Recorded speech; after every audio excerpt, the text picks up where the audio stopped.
Kalau jawapan yang ketiga adalah pada ayat nombor 81.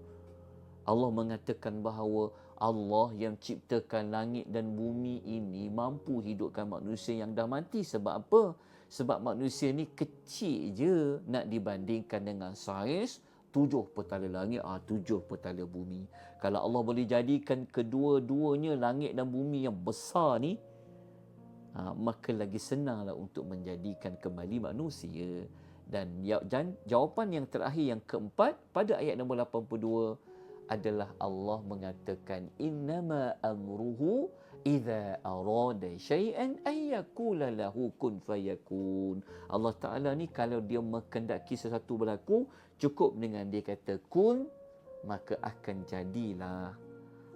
Dan ayat yang terakhir surah Yasin, bukti yang sangat jelas tentang hari kiamat, yang mana Allah mengatakan kita semua nanti akan kembali menemukan Allah di hari akhirat setelah manusia dihidupkan. Fasubhanalladzi biyadihi malakutu kulli syai'in wa ilaihi turja'un.